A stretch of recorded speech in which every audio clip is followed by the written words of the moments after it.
Hey, how's it going? Um, Gonna wait for a couple folks to join here. Oh, good. Got one, and I hope the more you will join too. We're just gonna wait probably like 2 or 3 minutes before we get going with this, so that as many people as possible can join. Now, listen, I if you know anything about me, I love teaching. I love talking about this stuff. I love macromolecules. I love life science. I love chemistry. I love helping you crush the T's. I love helping you get ready to crush the T's. It's just so much fun for me. So I'm really looking forward to going over this information in the live stream because macromolecules are some of my favorite topics on the T's. Seriously. Um, Something that makes this super fun is when folks, oh, Miss Ortiz, so great to see you. Michael Hernandez, great to see you too. Um, Lashpat Rai, I want to say it right. I'm sorry if I pronounce anybody's name wrong. Great to see some familiar names, and I'm so excited to get started. The comments that are popping up as we go through this make me so happy. It's like I'm so happy to be talking about macromolecules and life science already. And when comments, questions start popping in on live chat, makes me even happier. So it just it makes my day. Um, we're going to be talking through this stuff.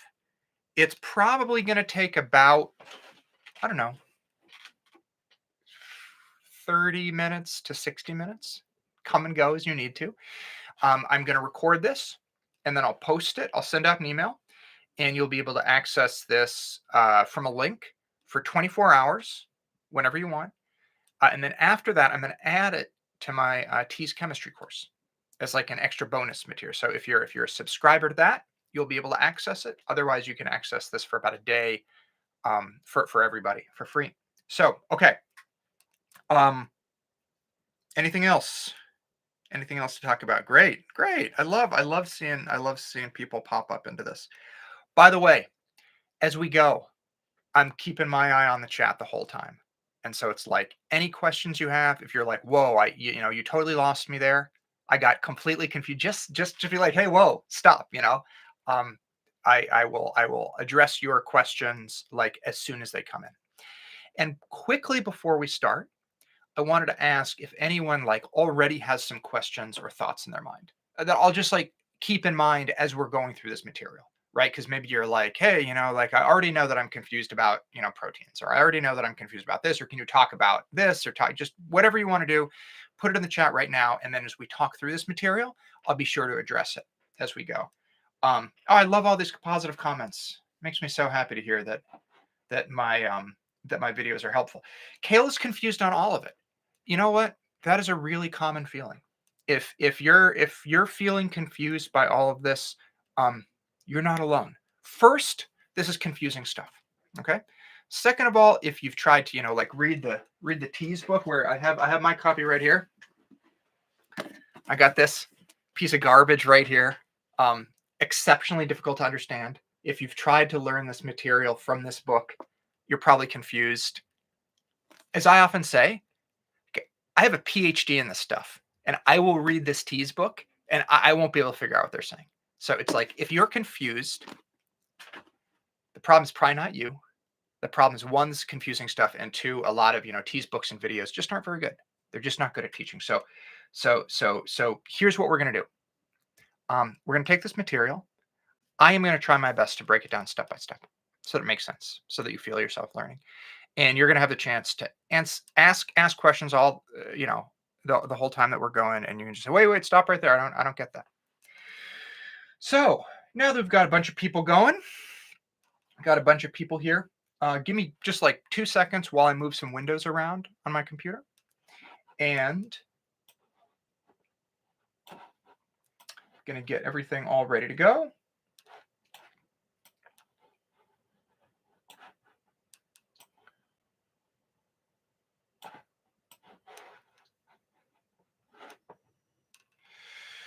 All right.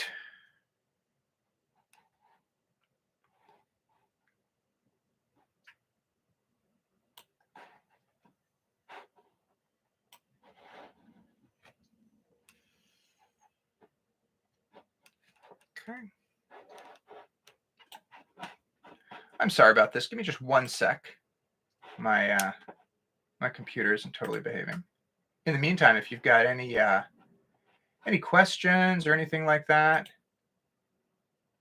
bring it on. What I'm going to do is I'm going to do that. This is going to be perfect. And then I'm going to move this over. Ah, that's what I was trying to do the whole time. Excellent. Excellent, excellent, excellent, excellent. Excellent, excellent, excellent. Okay.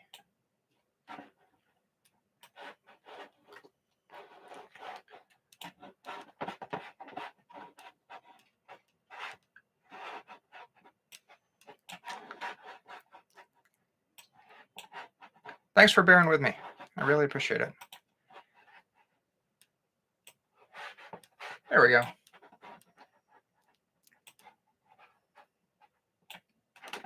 Okay, so before we get going, hi, remember going through science videos one night, saw 10 minutes of your video. I'm so happy because, oh my gosh, mate helped to explain chemistry. Makes me so happy. So listen, one quick comment I'm going to say. So listen, please make videos on organic chemistry. Okay, so listen, I am so sorry. The person who just commented there, I'm so sorry to hurt your feelings. I don't want to hurt anybody. I'm guessing that the person who just asked me to make videos on organic chemistry, I'm guessing that you're asking that because you are getting ready for another class or another test that is not the TEAS exam. Now, there's nothing wrong with that. But I just do want to be honest that this video is like specifically every single thing about this video is designed for people who are preparing to take the TEAS exam, which is a very important exam in the United States for people who want to go into healthcare. And so I just don't want anyone to be disappointed because I'm going to be talking about like exactly what you need to know for the TEAS. And I'm not going to be sort of generally teaching chemistry or generally teaching organic chemistry. It's going to be like exactly what people need for the TEAS. So I don't want to disappoint anybody, but I just want to be very honest about what we're going to be doing here, which is doing every possible thing that I can do to get people ready for the TEAS. Okay, makes sense? So just so we're all on the same page. Okay, so let us get going here. Now, what we're going to do is we are going to be talking about macromolecules. Macromolecules like carbohydrates, lipids, proteins, nucleic acids. We're going to be talking about polymers. We're going to be talking about monomers. If you like how I teach, you can always find a whole bunch of resources at my website, teasinOneday.com. And if you have any questions, I love hearing from people. Send me an email, tyler@teasinOneday.com. That's how you can reach out to me. So listen, let's break this down step by step. First of all, I want to focus on macromolecules. What is actually a macromolecule? Because most people don't have a very good idea. Macromolecules are the chemicals that make up living things. All right, I'm going to write that down because it's so important here, right? Macromolecules, chemicals that make up living things. So I'm sure that the TEAS has an exceptionally complicated definition, living things. I'm sure that the TEAS book has an exceptionally complicated, definition of macromolecules. But at the end of the day, macromolecules are chemicals that make up living things. Okay? I want to give you an analogy, a comparison to help this make sense. Now, we're going to start off not talking about living things. Okay? So you can get a comparison that will help you understand. Let's think about the stuff that makes up buildings. Okay? If you went around the world and you looked at a whole bunch of buildings, you'd have houses and you'd have factories and you'd have, like skyscrapers and stuff like that. If you pulled all of these buildings apart and you looked at what they were actually made of, it would be pretty similar stuff. Okay? At the end of the day, it wouldn't matter too much whether it was a factory or whether it was a house or whether it was an airport or an office building. At the end of the day, we would probably find that most of the stuff that they're made of is the same. And would find that buildings, houses, factories, skyscrapers tend to be made of just a few things, right? They tend to be made of wood. There's going to be a lot of wood, no matter what type of building it is. Some buildings have more wood than others, but generally they're going to be made of wood.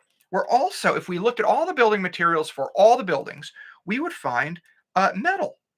Well, some buildings have more metal, some have less, but there's a lot of metal. We'd also probably find stone or brick, stuff like that. Stone, brick. And we'd also probably find glass. So with these four materials, wood, metal, stone, and glass, are sort of the building blocks that we use to make pretty much every different building that you'd ever run into. And sure, they're in different amounts for different kinds of buildings. An office building has a lot of glass and a lot of metal, but generally, these materials are used to make up all buildings.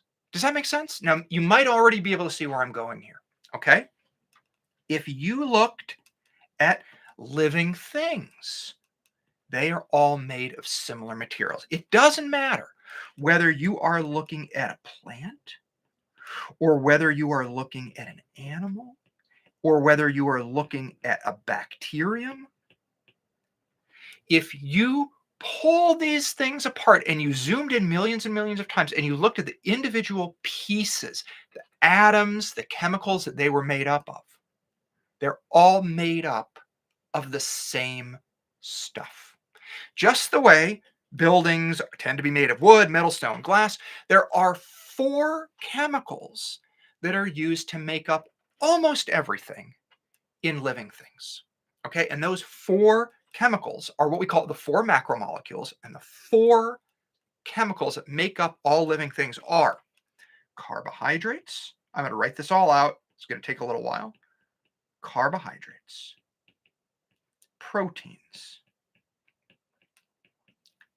lipids, and nucleic acids. Carbohydrates, proteins, lipids, and nucleic acids are the four chemicals that make up essentially all parts of living things. So they are the building blocks of living things, these four types of chemicals. Does that make sense? If there are any questions, please just go ahead and throw them right here into the chat. Okay, so that's the first thing that you need to know. Carbohydrates, proteins, lipids, and nucleic acids are like the wood, metal, stone, and glass of buildings. Okay, now, look, some living things have more protein in them. Some living things have more carbohydrates in them, right? For example, a cow, a lot of meat, steak comes from a cow, and you may know that there's a lot of protein in meat. Okay, so a cow, if you look at a cow is made of a lot of protein. There are all the other parts in there too, but there's a lot of protein in a cow. Something like wheat or corn. Okay, that's a living thing. There are a lot of carbs, a lot of carbohydrates in wheat or in corn. There are still proteins, there's still nucleic acids, there's still lipids, but there's a lot of carbohydrates in something like wheat. There's a lot of protein in something like cow. So the amount might vary from one living thing to another, but these four chemicals make up essentially every part of living things. Okay, so now let's move on. And I want to talk a little bit about the way in which these things are built. Most you know what? I'm going to talk about something first. Because it's kind of interesting, right? We call these macromolecules. A lot of people wonder what that means, okay? Macromolecules. Macromolecules. Now, a molecule is something that you get when atoms come together. All things everywhere are made of atoms. If you could zoom into anything, millions and millions of times, you'd see that it was made of atoms. And those atoms usually come together in groups called Macromolecules. Okay, so here we have some molecules on this slide here.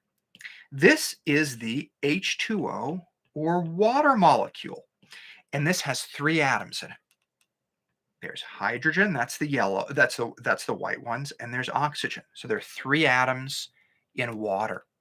Okay, and a glass of water is filled with zillions and zillions of these water molecules. Now, over here, we have a molecule that's a little bit bigger. This is glucose, or this is blood sugar. Its formula is C6H12O6. You don't have to worry about that. I just want you to see that these are molecules. Okay, they are groups of atoms that come together. Okay, so that's what a molecule is. Macro means big. So water and glucose are sort of like ordinary molecules. The macromolecules that make up living things are freaking huge. Let me show you what they look like. I got some pictures. Okay. Here we still have our water and our glucose. Now over here, every single one of these dots is an individual atom. And you can see how big they are. Over here, we have an example of a protein.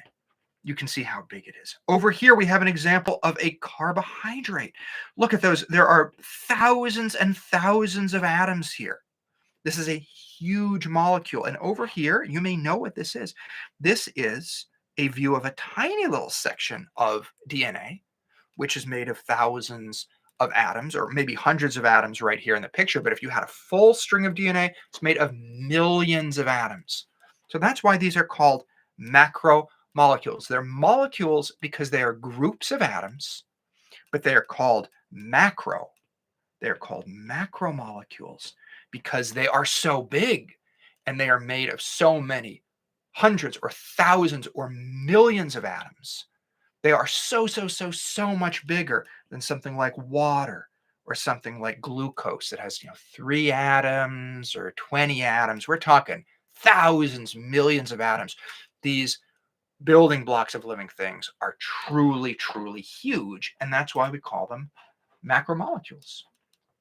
Okay, so now we are going to get into nucleic acids in a little bit. We're going to go step by step, and we're going to talk about the different things. So don't worry. I'm going to get into nucleic acids in just a bit.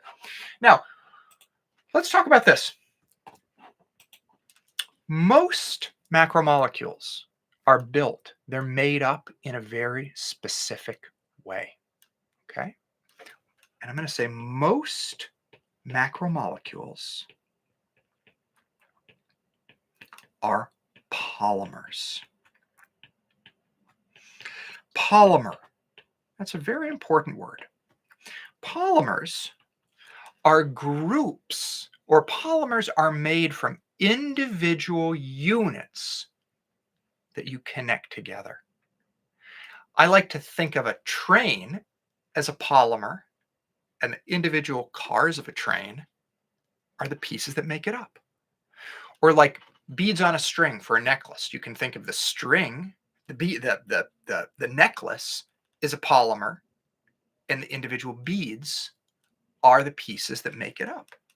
So I'm going to draw a bunch of individual pieces here. And when macromolecules get made in the body or in a living thing, you take these individual pieces together and you connect them. This is how polymers are made. And the individual pieces that get connected together, boop, boop, boop, boop, are called monomers. Okay? Monomers get put together to make polymers.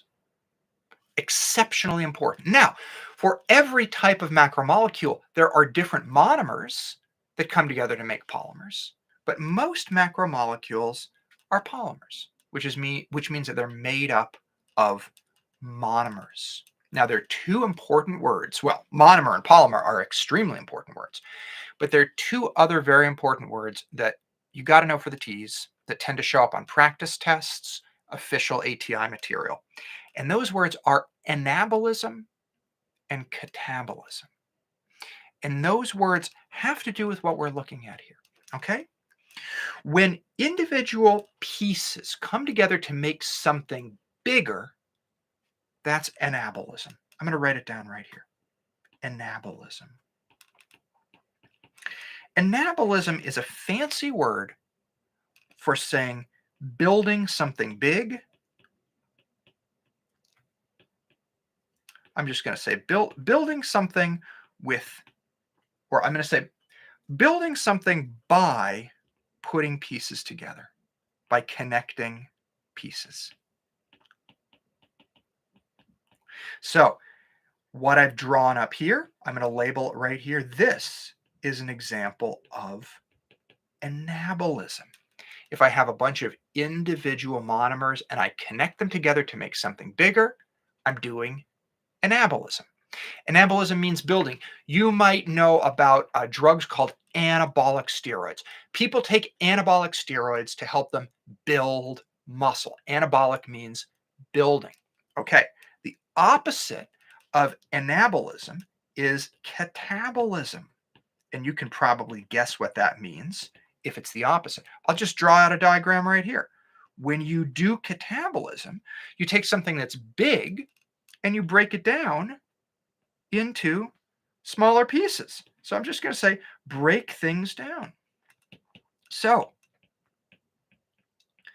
if you are, working out a lot, taking anabolic steroids, you don't have to take anabolic steroids obviously to build muscle, but that's one way that you could be doing anabolism in your body is you are building muscle. If you don't eat a lot of food for a long period of time and your muscle starts breaking down, that is an example of catabolism. Okay, so anabolism is building something up by connecting smaller pieces together. Catabolism is breaking stuff down by taking a big thing and chopping it into the smaller pieces that it's made up of. And in this example, monomers come together and make polymers. Anabolism, polymers get chopped into smaller pieces. That is catabolism. Any questions about that? Any questions about that? So we have talked about already. We've talked about, quick review.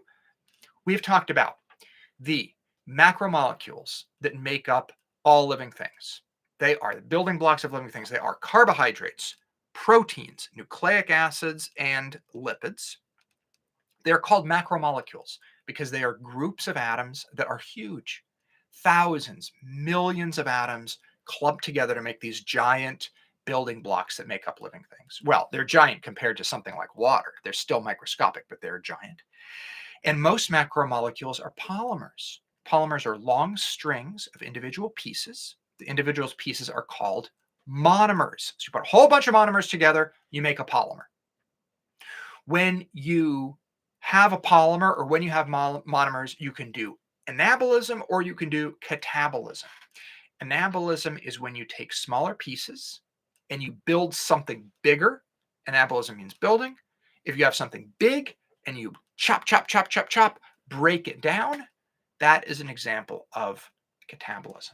So already we have talked about some very, very key and important things about macromolecules.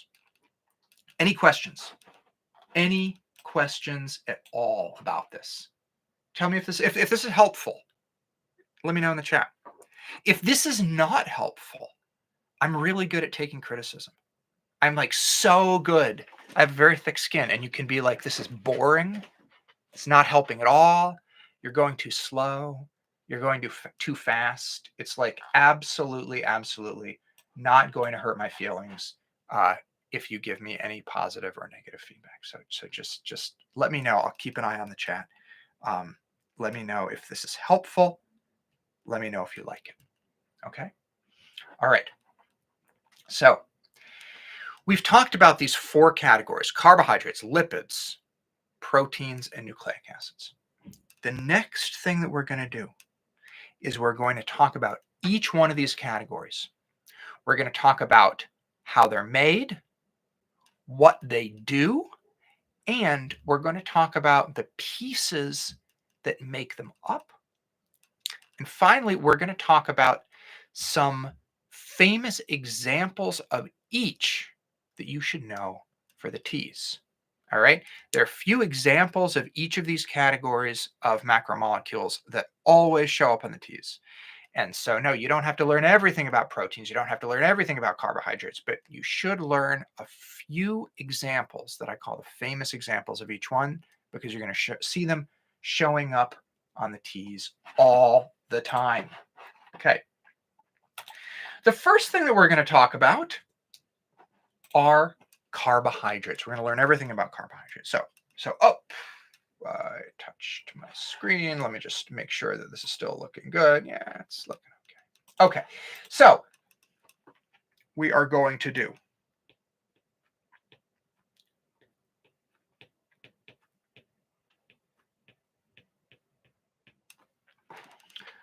carbohydrates.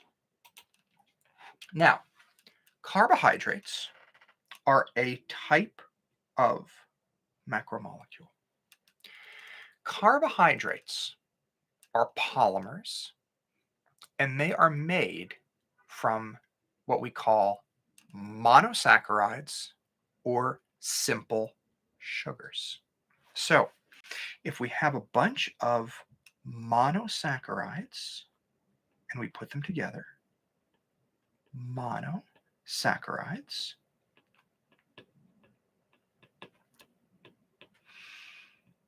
we put these together to make a carbohydrate polymer.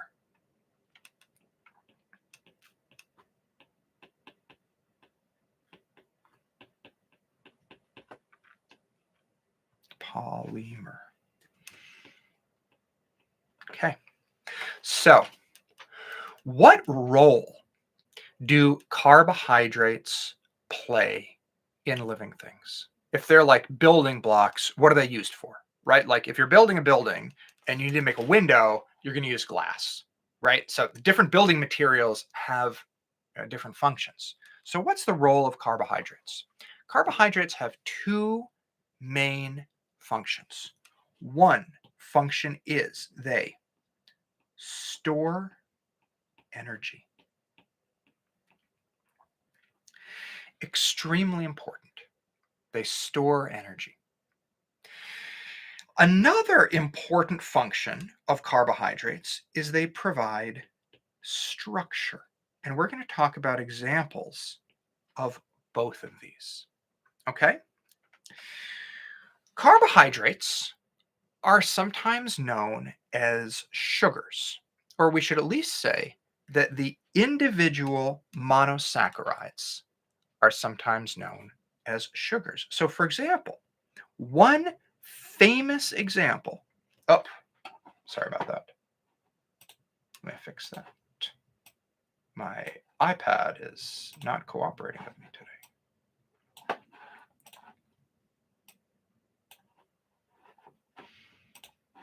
There we go. It's pretty good.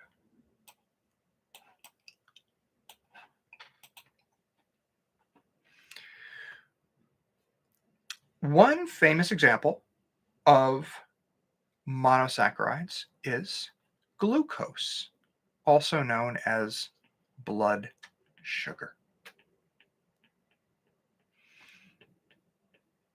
Now, you know that sugar is something that you rely on to get energy, right? So, glucose, the individual monomers of carbohydrates, are sugars like glucose. Okay, let me give you some examples. Now, if you have one glucose sugar and you connect it to another type of sugar called fructose,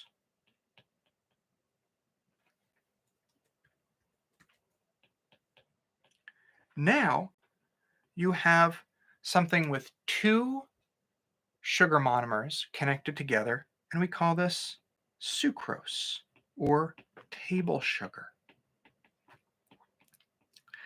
So table sugar is made of one glucose and one fructose connected together. It's not a full polymer, Okay? And so we call it a disaccharide.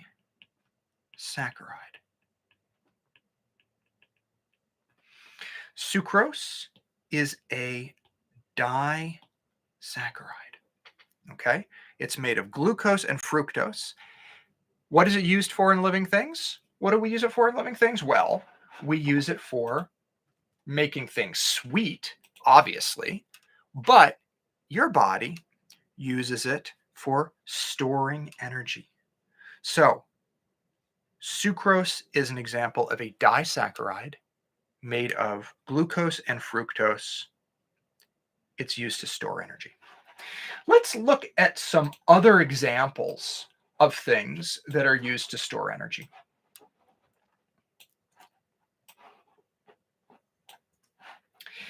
If you take a whole bunch of glucose monomers together, you take a whole bunch of glucose, hundreds and hundreds and hundreds of glucose, and you put them together in a chain,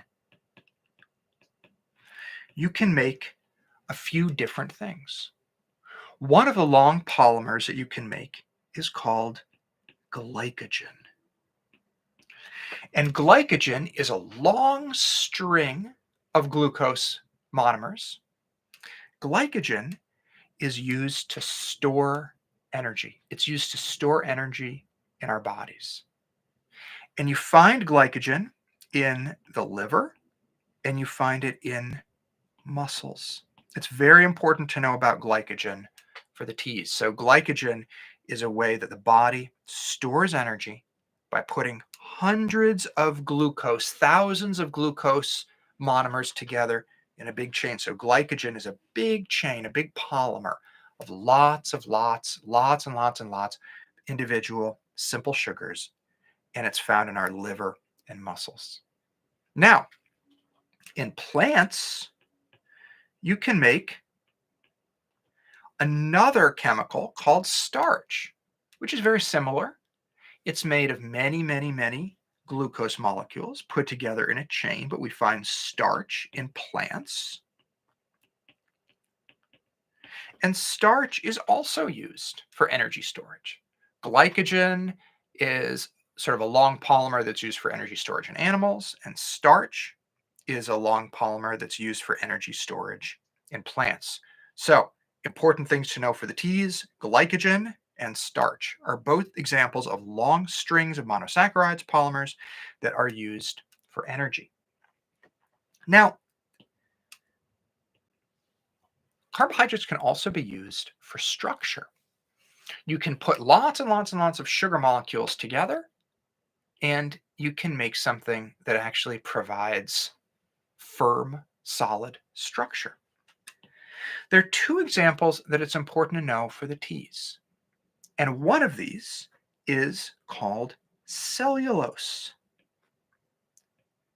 Cellulose is long strings of glucose monosaccharides, and cellulose is the primary part of wood. And so people are always surprised to hear this. Cellulose makes up wood. It makes up the very thick cell wall of plants.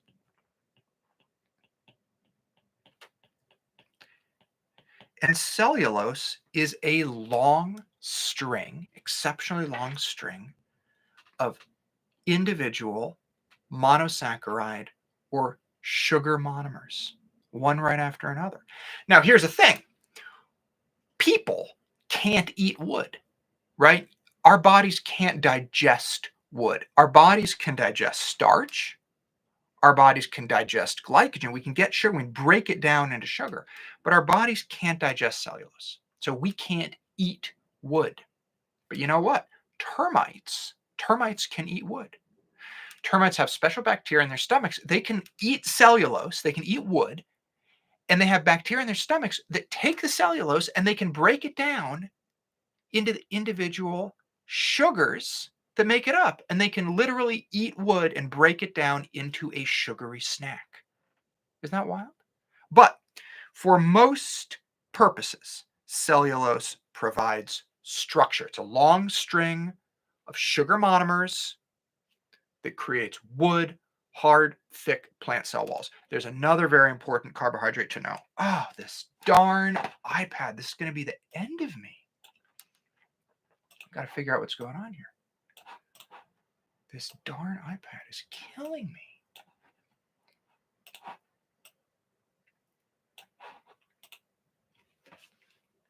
There's one more carbohydrate that you should know, and that I'm so done. So done with this iPad. So done with this iPad. Okay, whatever. It's good enough. And the other carbohydrate that you need to know is called chitin. Chitin. This is kind of gross, but if you've ever stepped on a cockroach, or if you've ever stepped on a bug and heard that crunch sound, that is the sound of chitin breaking into pieces. Chitin makes the hard shell in insects and other animals. And chitin is also made of long strings of monosaccharides. Long strings of sugars provide structure. Okay? So that is everything that you need to know.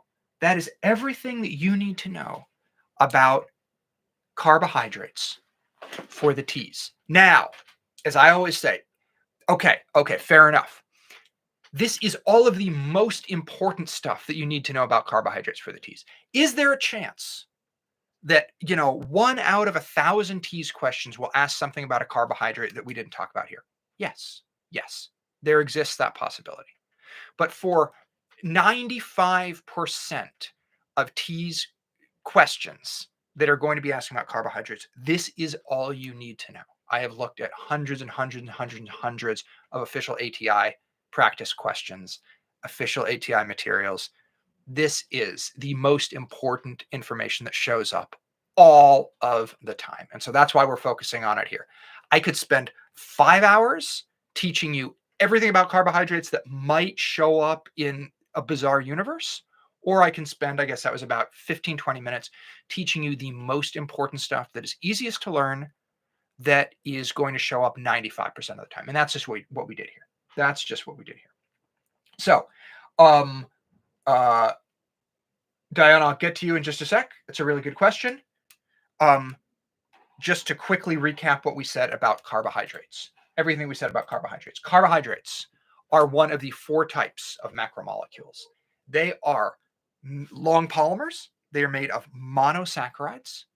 Monosaccharides are also known as sugars, simple sugars. Sometimes we call them simple sugars. I'll even write that here. Sometimes we call them simple sugars. The monomers are simple sugars.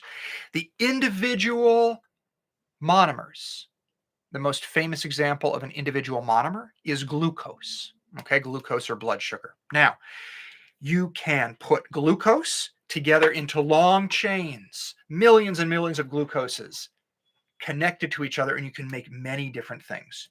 You put a bunch of glucoses together, you can make glycogen, which stores energy in liver and muscles of animals. You put millions and millions of glucose monomers together, you can make starch, which stores energy in plants.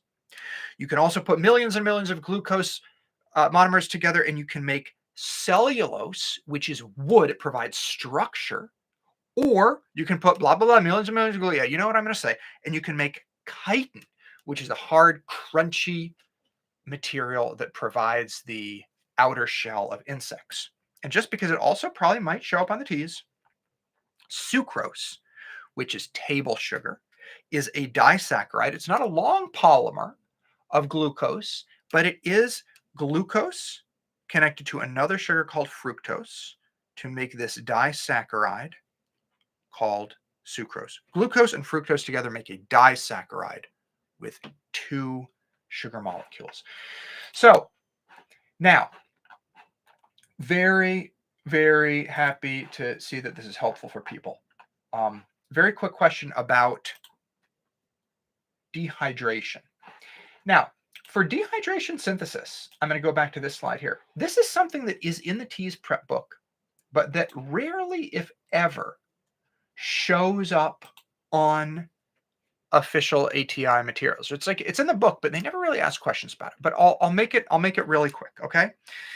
Let's take a look at this example of anabolism that we have here. Okay, so here's the thing. There's a little bit of chemistry that goes into connecting monomers together to make polymers. Okay? And essentially, there are lots and lots of pieces that I'm not showing here. I'm just drawing the monomers as circles, right? And I'm showing they just kind of get stuck together, right? Let me zoom in one more layer and show you what's going on, okay? Because this is gonna answer the question, okay? Let's not worry about most of the monomer, but it turns out that if you look chemically at the monomers, they have all of this stuff. Well, think of them sort of as circles.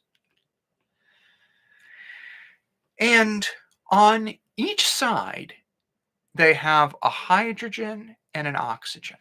Okay? And the way nature puts these monomers together is nature takes the hydrogen from one monomer and pulls the hydrogen and oxygen from another monomer and pulls these off and makes H2O, which is water. And this is what we get left with. We get left with that monomer, and then there's an oxygen, and then there's another monomer. You see how that worked? We started off, I'll use the highlighter, we started with an OH here and we started with an OH there. And then in order to combine them, nature pulls an H off of one of them and pulls an OH off the other and makes water, H2O. And then after it pulls that off, they're connected, both attached to the O that was left. And this process here, we call this dehydration synthesis. Because dehydration means removing water. If you're dehydrated, your body has lost a lot of water. Okay? And synthesis is a fancy word for making. Okay? So dehydration synthesis is the specific chemical way that we put individual monomers together, that nature puts individual monomers together to make a polymer. Okay? You put all these monomers together, and then there's an OH on one. Well, they both have OHs. They both have OHs. But you take the H off one, take the OH off another, you pull out a molecule of water, and bam, they get stuck together. So I'm really happy that question was asked. Thank you for bringing it up. Now, Kayla, can you say that one more time with sucrose? Absolutely. I love sucrose. I'll talk about sucrose all day. So sucrose here, let's zoom in here. Sucrose, table sugar.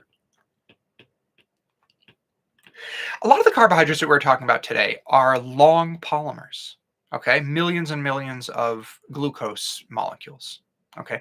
There are other types of monomers, okay? So let me draw some monomers here. We have one sugar or monosaccharide is glucose. We have another that's called fructose.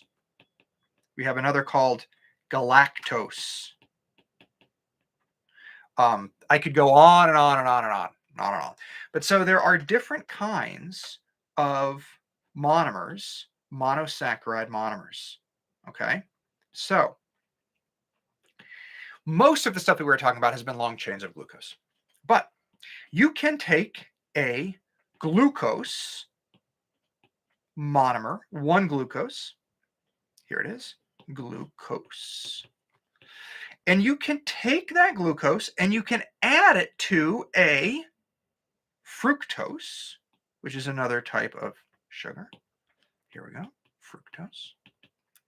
And you get something that connects the glucose and connects the fructose, and we call that sucrose. Sucrose is table sugar, and it is an example of what we call a disaccharide because it has two, di meaning two, has two saccharides or two simple sugars in it. And sucrose. Sucrose is a disaccharide. Does that make sense? It is a disaccharide. Okay. Awesome. Yes. So, sucrose. Now, that is sucrose, table sugar. I should also point this out. OSE, O-S-E, is usually a tip-off that something is a carbohydrate, right? If we look at this, cellulose, carbohydrate. Glucose, carbohydrate. Not everything ending in OSE. Not like there are many carbohydrates that don't end in OSE, but if you see an OSE, sucrose, glucose, fructose, galactose, ribose, deoxyribose, OS equals carbohydrate. OSE equals carbohydrate. So, any more questions about this? So happy to hear this is helpful. So happy this is helpful. I love to see the questions coming in. So we have talked about carbohydrates. It is now time to talk about our next category of macromolecules are lipids. Now, lipids are a fancy word for the fats, oils, and waxes that are in living things. And there are a few other examples of lipids too. We'll talk about that in a minute. But if you just remember that lipids are fats, oils, and waxes, you will be set for like so many TEAS biology questions. Just lipids are fats, oils, and waxes. So there are a few things to know right off the bat about lipids. Before we even talk about their structure, before we even talk about, the atoms and stuff that make them up. Lipids. Lipids usually do not dissolve in water. Do not dissolve in water. Because you can just think about this from your daily life. Like getting fat to dissolve in water, when you're doing the dishes, getting oil, like we all know that oil doesn't dissolve in water, wax doesn't dissolve in water, right? So it's like lipids, fats, oils, and waxes don't dissolve in water. Now this is different, okay? Because all the other types of macromolecules do dissolve in water. Obviously, like glucose, sucrose, table sugar, like that dissolves in water, right? Most carbohydrates dissolve in water. We'll talk about it in a minute. Nucleic acids dissolve in water. Proteins dissolve in water. But lipids do not dissolve in water. That's something that makes them unique. This term do not dissolve in water, there are a couple other fancy ways to say it, right? We can say that they are insoluble in water. That's another way that you can describe something. It does not dissolve in water. You can say it's insoluble in water. We could also say that it's nonpolar. That's a little bit more technical, but it's another way to say if something is nonpolar, it cannot dissolve in water. My favorite, I love this term so much. My favorite way to say that something does not dissolve in water, the TEAS loves this too, is hydrophobic. Hydrophobic. Lipids are hydrophobic. Now, what's so cool about this word is you can break it down into the two pieces, okay? So phobic, well, I'll start over here, actually. I'll start with hydro. Hydro is a Greek word that means water. Okay, so hydro, like hydro. Yeah, you know that hydro means water. Phobic. But it's something, if they're phobic, if something is phobic, it means they don't like something. right? And so phobic, hates or doesn't like. I think that word is so cool. Lipids, hydrophobic. They don't like water. They don't want to get near water. They don't want to mix with it. They don't want to mingle with water. They don't want to dissolve in water. So lipids don't dissolve in water. They're insoluble. The T's might say they are insoluble. The T's might call them nonpolar. The T's might call them hydrophobic. You should know all those words. They don't dissolve. They're insoluble. They're nonpolar. They're hydrophobic. Okay. Extremely, extremely important. Now, if you know a little bit about chemistry, you might know that there is a tip-off in chemistry. Certain types of molecules, when they come together, they make things that are hydrophobic. Okay, and I'll tell you this right now. Whenever you see long chains of carbon and hydrogen together,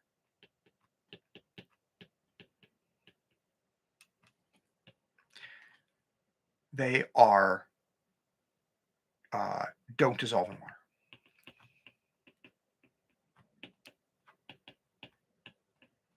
So I should say large amounts of. Whenever you have a molecule that is mostly carbon and hydrogen, it's not going to dissolve in water. So you look at like oils. Oils are mostly carbon and hydrogen. You look at fats. They are mostly carbon and hydrogen. Waxes, mostly carbon and hydrogen. So lipids are mostly made of carbon and hydrogen. So I will say lipids mostly made of carbon and hydrogen. Very important to know. Okay, so this is sort of like the big picture. Insoluble, what's the meaning of insoluble? Insoluble means is not soluble. Is not soluble. Like soluble means it can dissolve. Insoluble means that it cannot dissolve. Okay, so this is the general information you should know about lipids. Now, let's talk about some specifics. Any question about this? Okay. Lipids, let's look at how they're put together. Now, there are different types of lipids, okay? But one of the most common types of lipids is called a triglyceride.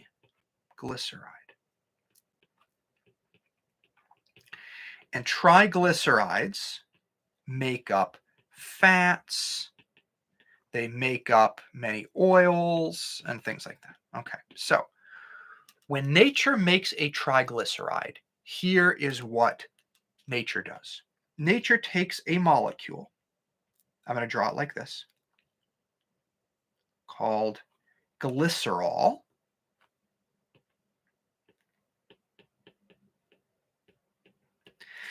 And nature attaches to the glycerol 3 long chains called fatty acids. These are fatty acids. Fatty acids are essentially long strings of carbon and hydrogen.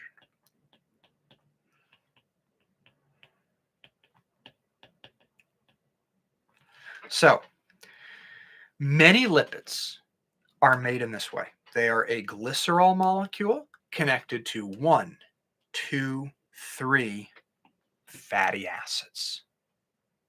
Okay?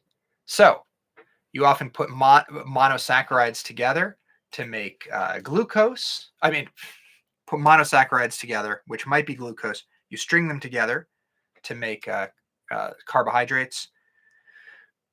Attach a bunch of fatty acids to glycerol, and you have an example of a lipid. Okay. Sound good? All right. Now, next, let's talk about what lipids do. Oh.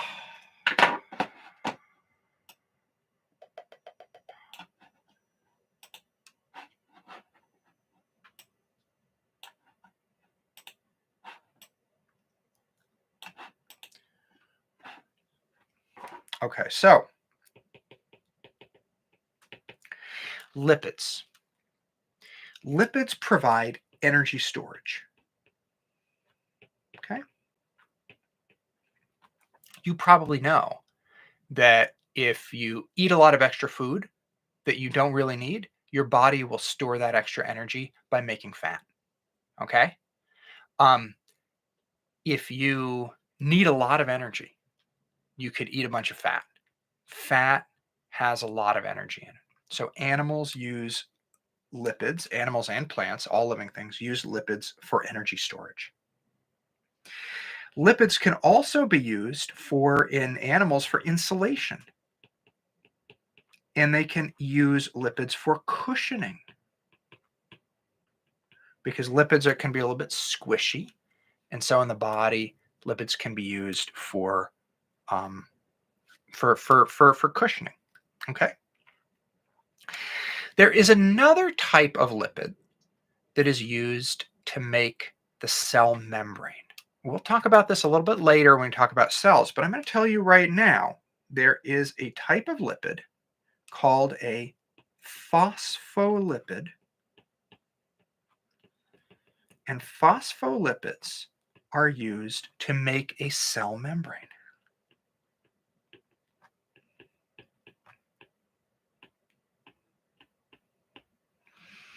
We will talk about phospholipids later, but I just want you to know that word because you might see it on the teas. And phospholipids are examples of lipids. There is one more type of lipid that you should know, and these are called the steroid hormones are lipids. The steroid hormones are examples like cholesterol, the sex hormones, testosterone, estrogen, and other examples are cortisol and aldosterone. These are all lipids. They're made of mostly carbon and hydrogen. Now, steroid hormones are chemical messengers. They send messages throughout the body. Estrogen, testosterone send messages throughout the body. Cortisol sends messages throughout the body. So these are the things that lipids can do. Lipids can store energy. Lipids can provide insulation and cushioning. A type of lipid called phospholipids make up the cell membrane. And steroid hormones are also examples of lipids, things like cholesterol, testosterone, estrogen, cortisol, aldosterone. And just to review lipids, they are fats, oils, and waxes. They do not dissolve in water. They're insoluble, they're non-polar, they're hydrophobic. They're made of large amounts of carbon and hydrogen. And a very important type of lipid is called a triglyceride. And a triglyceride is a molecule of glycerol attached to 3 fatty acids. And fatty acids are long strings of carbon and hydrogen. So that's an example of a triglyceride. Lipids are used for energy storage, insulation, and cushioning. A type of lipid called phospholipids make up cell membranes. And finally, cholesterol, testosterone, estrogen, cortisol, and a few other of those steroid hormones are used to send messages throughout the body. Okay. All right. Any other questions about this? Any other questions about lipids that I could help with? Okay. And lipids, that is everything we've talked about, is the bulk of everything you're going to need to know for the teas. It is all of the most important topics about lipids that are most likely to show up. Okay. So we are more than halfway through. This is taking a little longer than I was expecting, but I'm having a good time, and I hope this is helpful. Let me just rearrange my screen just a bit here. try this right here. Do a little rearrangement. Close this up. There we go. So the next thing we're going to do is we are going to talk about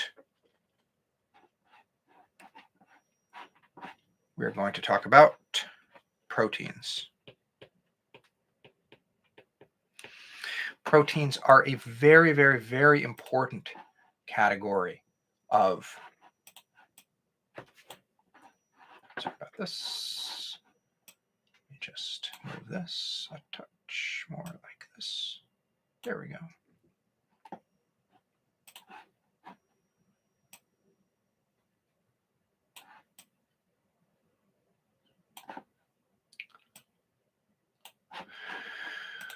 Proteins are a very important type of macromolecule in living things. Now, proteins are made of individual monomers called amino acids. And when you put a whole bunch of amino acids together, you get a protein. So proteins are polymers of amino acids. Amino acids are monomers. Okay, now a very important thing to know is the connection between amino acids to make a protein are called peptide bonds. Peptide bonds connect amino acids together.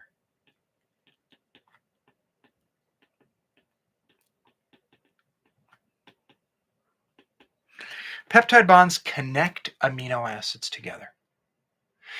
If you know a little bit about chemistry, you might recognize the word covalent bond. They are covalent bonds. Peptide bonds are covalent bonds that hold amino acids together to make protein. Oh, the TEAS loves asking about this. They're like, what types of bonds hold amino acids together in proteins? Peptide bonds. Peptide bonds are the glue that hold amino acids together to make proteins. Okay? Don't forget it.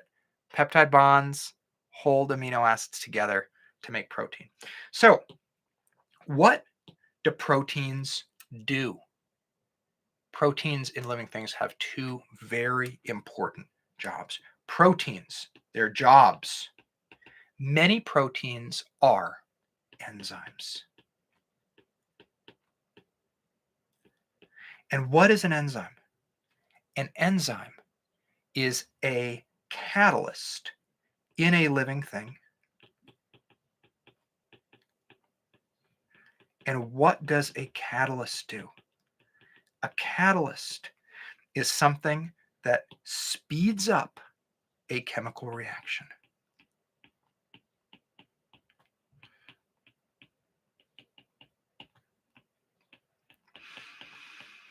There are tons and tons of chemical reactions that are happening in our body all the time. In every living thing, there are chemical reactions. And these chemical reactions have to happen all the time. They have to happen very quickly or we die. And so enzymes are catalysts that speed up all of these chemical reactions that have to happen in our bodies. Okay, so that is a question that you are almost guaranteed to get on the TEAS. Proteins make up enzymes. Enzymes speed up chemical reactions. The TEAS might also say, because the TEAS likes to use technical language, they might also say that it increases the rate of a chemical reaction. Increases the rate of a chemical reaction. Proteins make enzymes. Enzymes are catalysts. Catalysts speed up chemical reactions. Got it?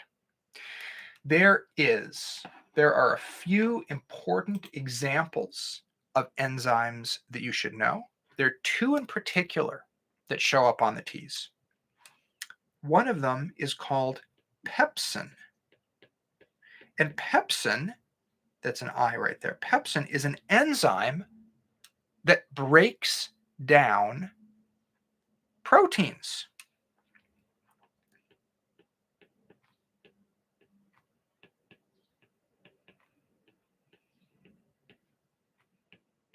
It's an enzyme that breaks down proteins. There's another enzyme called trypsin that also breaks down proteins. I don't know why the TEAS likes these examples so much, but when they talk about pepsin, they talk about trypsin. You see them all the time, and they are examples of enzymes that break down proteins. Let's talk about a few more enzymes that are important to know. There's another enzyme that shows up on the TEAS a lot. Let me just erase this, and that is amylase. And amylase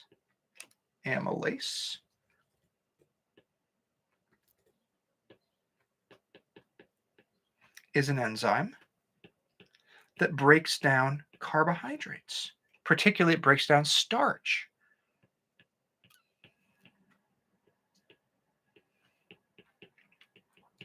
There's amylase in your saliva. And when you start eating something that has carbohydrates, has starch in it, you chew, chew, chew, and the amylase starts breaking down the starch that's in a cracker, that's in bread.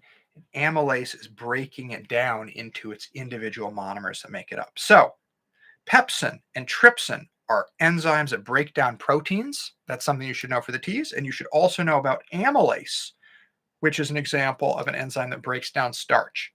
Pepsin, trypsin, and amylase are examples of enzymes that the TEAS just loves to talk about. Okay? One more protein here, or I should say another job of proteins, is they can provide structure. Proteins can make enzymes that speed up chemical reactions, but they can also build things. Essentially, they can build. So, two great examples of proteins that you need to know for the TEAS are keratin and collagen. Are both examples of proteins that help make up hair and nails. So, if the TEAS talks about keratin and collagen, it's going to be talking about proteins that make up hair and nails and have an important job in building things.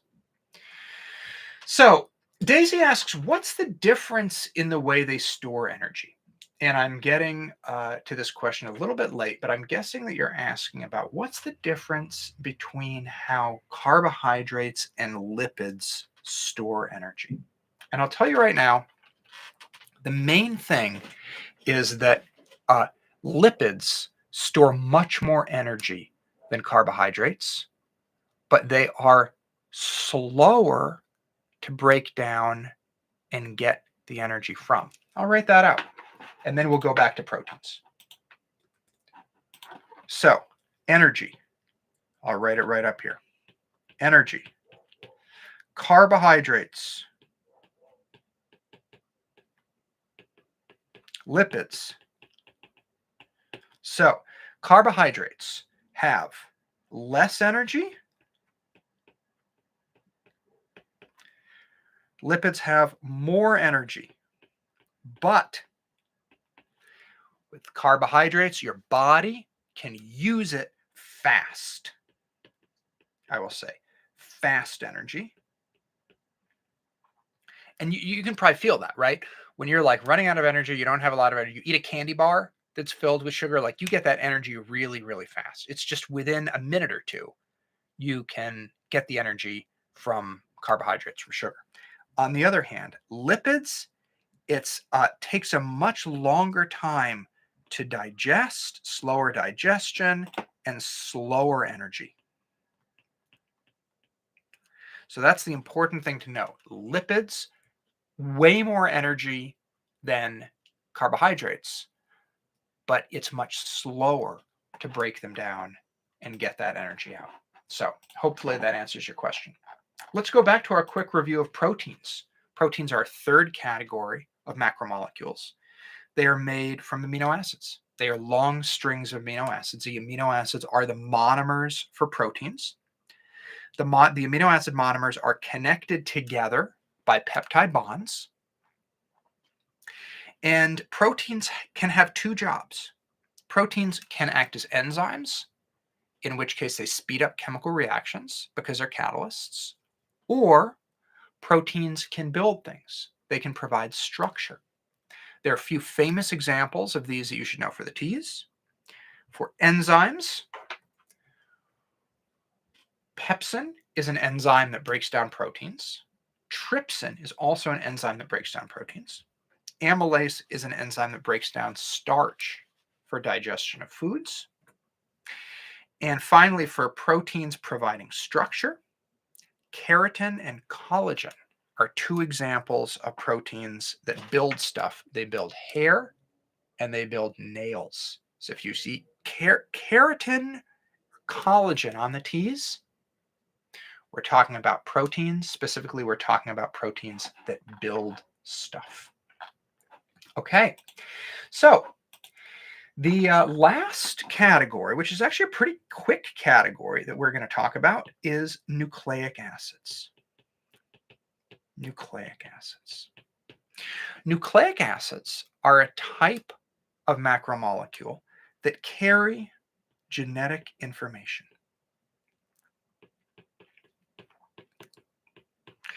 And what genetic information means is genetic information is information about traits and characteristics that's passed from parent to child. So I'll say information passed from parent to child.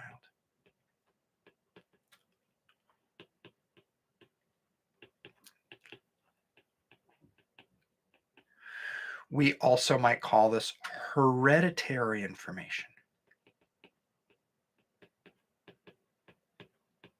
So hereditary information. Okay. Now, nucleic acids are made of, they are long strings of monomers called nucleotides. Okay. So nucleotides.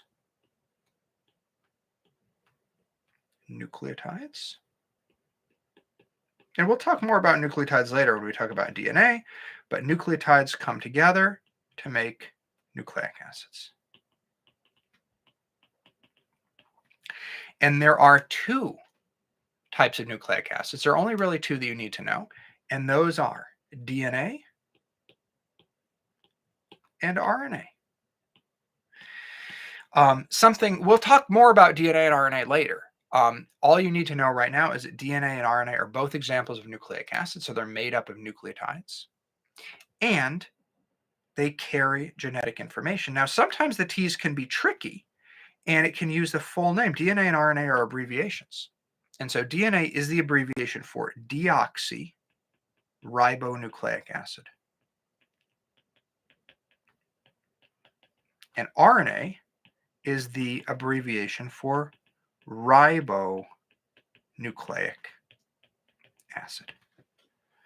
RNA is the abbreviation for ribonucleic acid. So if you see DNA and RNA in a T's question, you'll know right away it's talking about a nucleic acid. But if you see these longer words, deoxyribonucleic acid or ribonucleic acid, you might think like, oh God, what is that? Well, no, you know, it's just the long name. It's the chemical name for DNA and RNA, which are nucleic acids that carry genetic information, which is information about traits and characteristics is passed from parent to child. We also might call it hereditary information. So that is the end of our information about macromolecules. All right, we've talked about so much today. This is all of the most important information about macromolecules that you need to know for the T's. Okay? What I'm going to do for the next 5 minutes is I'm going to do a quick review of everything that we talked about. But I just do want to point some things out. If you have any questions about this stuff, about the teas in general, you can send me an email, tyler@teasinOneDay.com. If you need help, particularly on the chemistry section of the teas, you can find my full course at teasinOneDay.com. I'm also going to be adding biology videos soon, as you can tell from like the fact that we're making a biology video right now. Biology videos soon. I'm going to do scientific reasoning videos. I'm going to do anatomy and physiology videos. So all that stuff is going to be added to the website. And in the meantime, if you have any questions about this stuff, you can send me email, tyler@teasinOneDay.com. Let me have some more water. Okay, just so you know, I really dislike the teas. I think it is I think it's a really rough test, and so I just want to help you crush it. How soon will I be adding the videos? It's a good question. So yeah, so I'm okay. So let me tell you. Okay, so first of all, okay, so Diana, first, you know, I have 20 macromolecule videos that I it's so hot in here. I'm like losing my mind because I'm like up in the attic and there's like it's like a million degrees right now, and I didn't want to turn the AC on because then it would be like really loud for everybody. So it's like I'm like covered with sweat and like I'm not thinking straight. Diana, what I meant to say was I have 20 questions on macromolecules, and we can do those in a minute. Maybe instead of doing a review, we'll do like a couple questions on macromolecules, and we'll see like how everybody's doing. Why don't we do that? Right? That'll instead of like a review, we'll do some questions on macromolecules. Right? Yeah, great, Michael. That's great. Do you know how soon? But to get to your previous question, Michael, do you know how soon I'll add this stuff? I'm trying to make these videos as soon as I can. Right? So it's like I'm doing the live streams. I'm going to do the live streams. I'm going to post the live streams. Then I'm going to clean up the live streams. I'm going to make like nicer videos based on the live streams. But like I will try to make this science content as quickly as I can. I'll try to do a lot of live streams in the next couple of weeks because I know these are useful. They're fun for me too. And yeah, I will be adding this stuff all the time. So let's do this. Yeah. Okay. Give me a second. It's going to take me a second to get this going.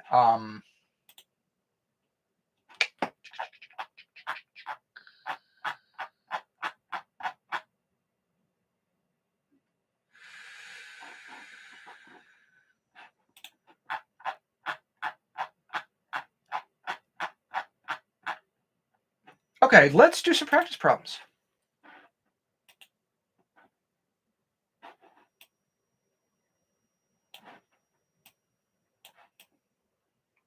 "20 must-know life science questions on macromolecules." Let's do it. Any other questions about this stuff before we get started? Was there anything in like the previous information that you didn't like that you didn't fully understand or you didn't totally get? Okay, so it's 2:18 now. Well, 2:18 Central. Let's go for about like another yeah, screenshot away. Let's do like another 10-15 minutes. Okay. Here's what we'll do. Here's a question, and what might be kind of fun is if people try to answer it in the chat. I'll see if that works. Like it might be too slow. But we'll see. So if you know the answer, put it in the chat and then we can talk through it. Enzyme catalysts are most likely to be composed of which of the following macromolecules? Is it carbohydrates, lipids, nucleic acids, or proteins? What's that going to be? What's that going to be? If you know the answer, put it in the chat. Remember what catalysts are. We can go kind of step by step. A catalyst is something that speeds up a chemical reaction, right?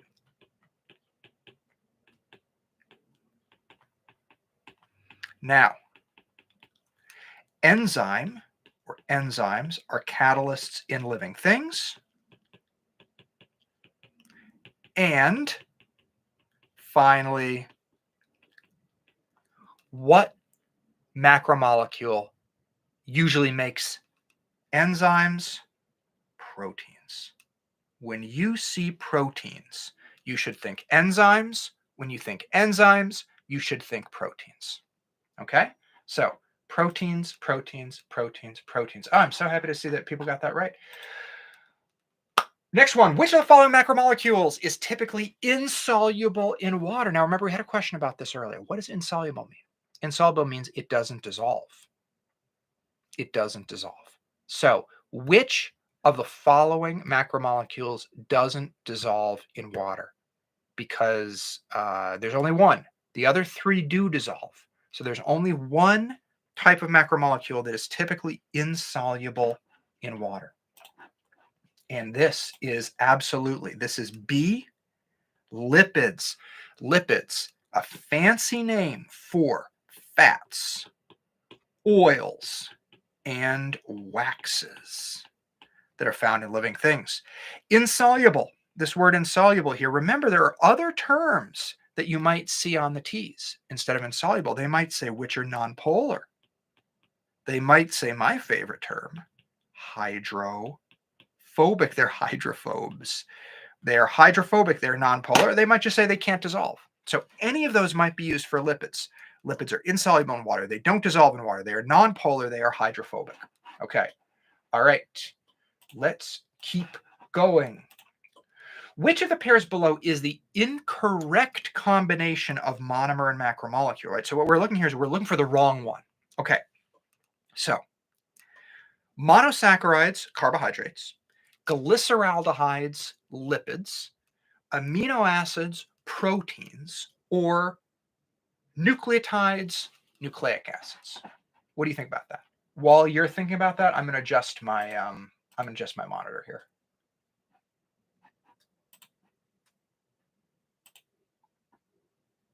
There we go. Nice. Okay. Which of them is incorrect? Which of them, remember, which of them is the incorrect combination? So, monosaccharides make up carbohydrates. That is true. Carbohydrates are long chains of amino acids. Carbohydrates are long chains of macromolecules. Cross it off. Remember, we are looking for the incorrect combination. This is how the T's can be really, really, really, really tricky. Okay? Glyceraldehydes, lipids. Now, if you're like most people, you might say, I'm not really sure about that. Okay, just put a question mark there. C, amino acids, proteins. Oh, that is so true. That is so true. Amino acids make up proteins. Cross it off. Nucleotides, nucleic acid. Nucleotides, yes, make up nucleic acids. That is true. Glyceraldehydes do not make up lipids. So glyceraldehydes, lipids is the correct answer here. Now, here's the thing. You don't even have to know B for sure, as long as you know the others. Because you might see B and you're like, glyceraldehydes, I don't know. Okay, fine. But if you can eliminate A and C and D, then you can choose B. This is so important. I want to make sure, because I saw some people on the, answers didn't get some of the stuff quite right. I want to go through it one more time, right?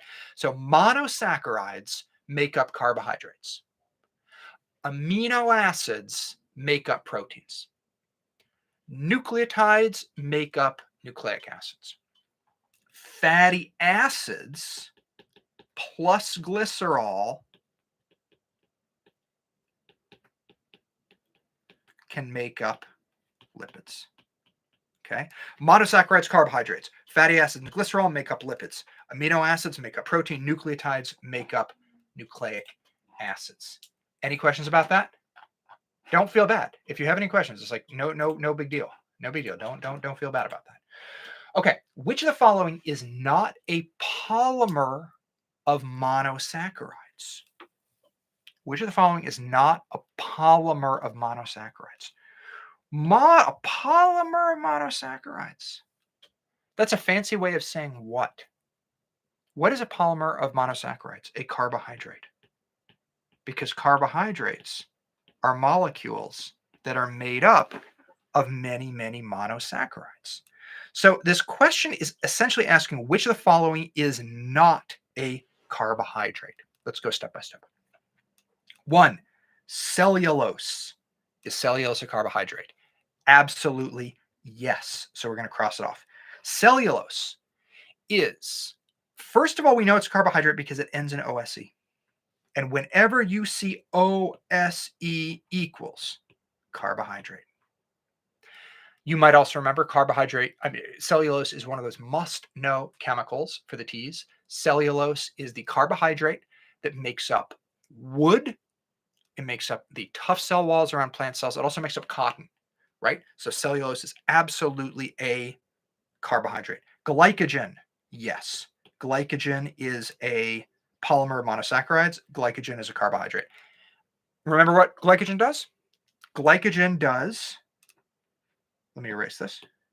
Glycogen does energy storage. Glycogen is found in the liver, in the muscles. It stores energy. Chitin. Do you remember what chitin is? Chitin, yes, it is a carbohydrate. Chitin is a carbohydrate. It is a crunchy shell of bugs. Okay? Bugs. And finally, keratin. We can get rid of those three so that we know that keratin is the right answer. But remember what keratin is? Keratin is a protein that makes hair and nails. And the T's just loves it. Keratin is a protein that makes hair and nails. So cellulose, it's a carbohydrate. Glycogen, it's a carbohydrate. Chitin, it's a carbohydrate. Keratin is not a carbohydrate. It is a protein that makes hair and nails. Remember that over and over. Keratin makes hair and nails, and there's also a collagen. Collagen is another protein that does not. I'm sorry, I'm doing a zillion things at the same time. Keratin and collagen are both proteins that are involved in making hair and nails. Okay. Which of the following monomers are most likely to compose a biological catalyst? I'm not even going to say anything. I'm going to wait for 2 or 3 seconds for everybody to put their answers there. I'll write it. Amino acids, fatty acids, monosaccharides, or nucleotides.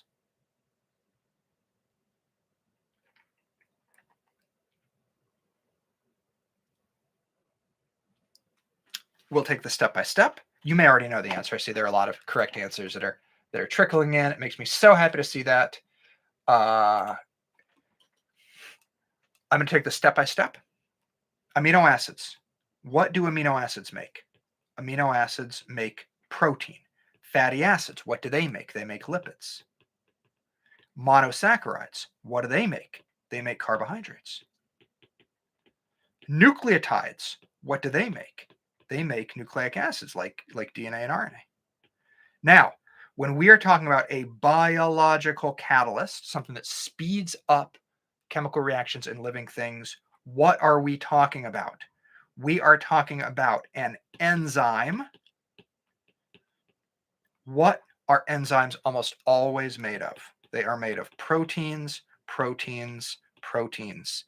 And what are proteins made of? Bam, right up here. Amino acids.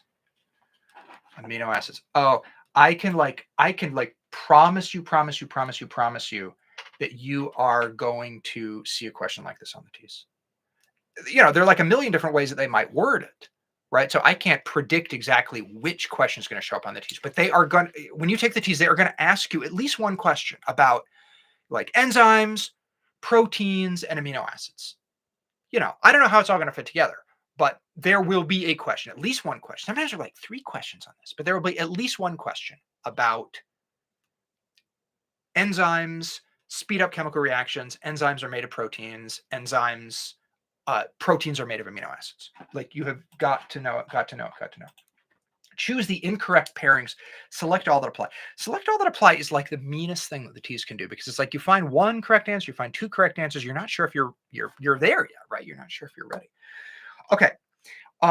But let's read through this. Choose the incorrect pairings. Triglycerides, hydrophobic. Enzymes, hydrophilic. Steroid hormones, hydrophilic. RNA, hydrophobic. Sucrose, hydrophilic. While you think this through, let's just talk about these two words. We already know what hydrophobic is. Hydrophobic. Doesn't dissolve in water. It hates water. It's afraid of water. You can probably guess, based on that, what hydrophilic means. It does dissolve in water. It does dissolve. So this is going to take a minute or two. I'm going to let you think this through.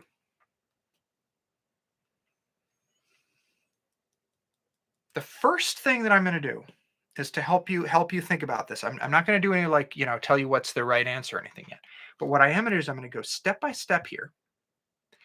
And we're going to look at what each type of macromolecule these are. So first, triglycerides. What are those? Those are lipids. Enzymes. What are those? Those are proteins. Steroid hormones. Lipids, like estrogen, testosterone, aldosterone, cortisol, cholesterol. They're lipids. RNA, nucleic acid. Sucrose, carbohydrate, table sugar. Okay, so now we know what each type of these chemicals is. And that means that the next thing that we're going to do is we're going to go through step by step. And now we're going to begin to see which is correct and which is not. Okay. So triglycerides, hydrophobic. So triglycerides are lipids. Can lipids dissolve in water? No. So they are indeed hydrophobic. We're going to choose that. Enzymes, are they hydrophilic? Yes. Proteins can dissolve in water. Lipids are the only thing that cannot dissolve in water. So lipids are the only thing that are hydrophobic. I'm going to write that here. Only lipids. Hydrophilic, everything else. Carbs, protein, nucleic acid, and I'm just saying Na, nucleic acid. Okay. Steroid hormones, hydrophilic. Is that right? No, because steroid hormones are lipids, and lipids are hydrophobic. Cross it off. RNA, hydrophobic. What is RNA? RNA is a nucleic acid. Nucleic acids are hydrophilic. They dissolve in water. Cross it off. Finally, sucrose is a carbohydrate. Carbohydrates are hydrophilic. So that pairing is correct. So the correct pairings are the incorrect pairings. Oh,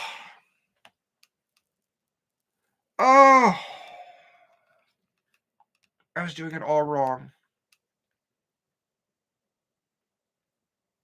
Oh.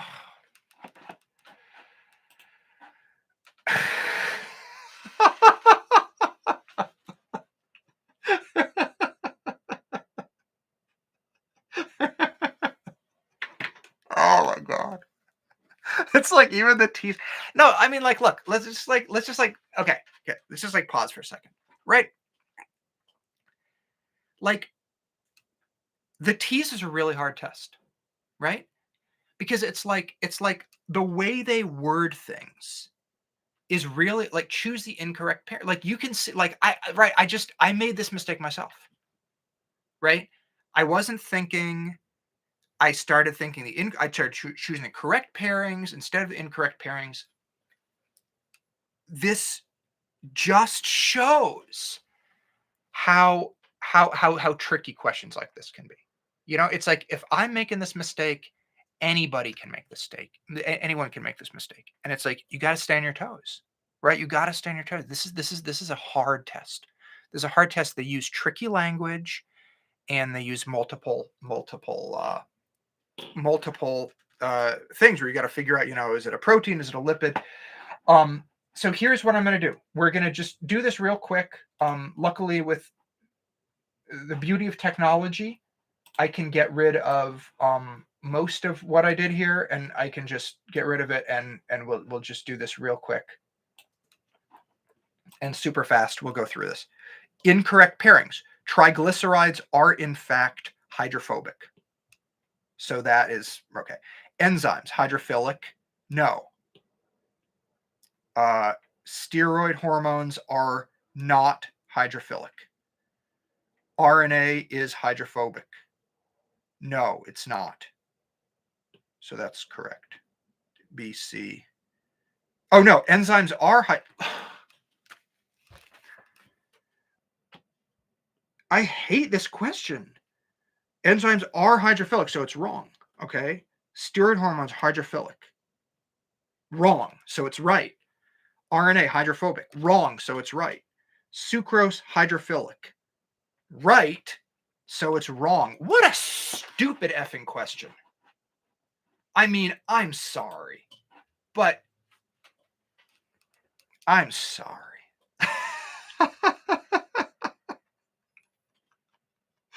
C and D. The answer should be C and D. God. You got to watch out, man. You got, it's this test, it's tough out there. It's tough out there. You got to read the questions carefully. You got to really make sure that you know what they're asking. Anyway, let's move on. Which macromolecules are used for energy storage? Okay. And they give us a bunch of things. While you think about this, I'm going to get some water because I'm really thirsty. I'm going to check one thing while you guys think about this.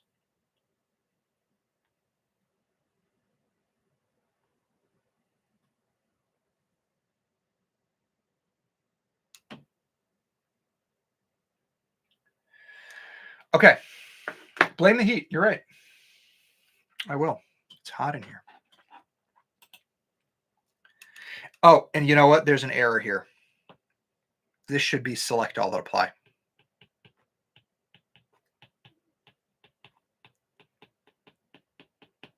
Select all that apply. That might change people's answers a little bit. So B is right. I'm going to tell you that right now. I'm going to tell you that B is right. But I'm going to tell you there's at least one other answer. I want you to think about that for a second. Glycogen is glycogen's definitely right. Yep. Glycogen is definitely right. But there's another answer.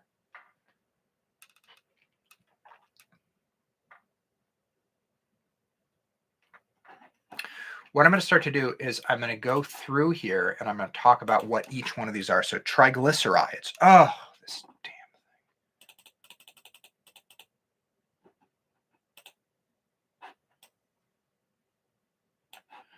Triglycerides are an example of lipids. Glycogen, carbohydrate in our liver and muscles. Deoxyribonucleic acid is a fancy word. Remember that word? This means DNA. Vitamins are vitamins. It's just, the T's is just like throw stuff out there. Trypsin, remember that's an example of a protein. Okay. So lipids, look at that right there. Lipids definitely are used for energy storage. Lipids have even more energy than carbohydrates have in them. Vitamins. Now you might see vitamins here and you're like, what the heck do I do with vitamins? Smash this iPad is what I'm going to do. You might think vitamins, right? What am I going to do with vitamins? Well, I always say with the T's, like don't choose anything that you don't know it's correct. Okay, so vitamins, D, we've never learned that vitamins are used for energy storage, so don't pick it. And so that means that the correct answer here is going to be A and B. Triglycerides, which are a type of lipid, and glycogen, which is a carbohydrate that's used for energy storage in our liver and muscles. Which of the following macromolecules are incorrectly paired with their function? So look, this type of question tripped me up before. So I'm going to say incorrectly. I'm going to like highlight it twice. Incorrectly paired with their function. Okay. Let's go step by step here. Well, no, first, I'm going to give you a second to think about it. I'm going to give you a second to think about it.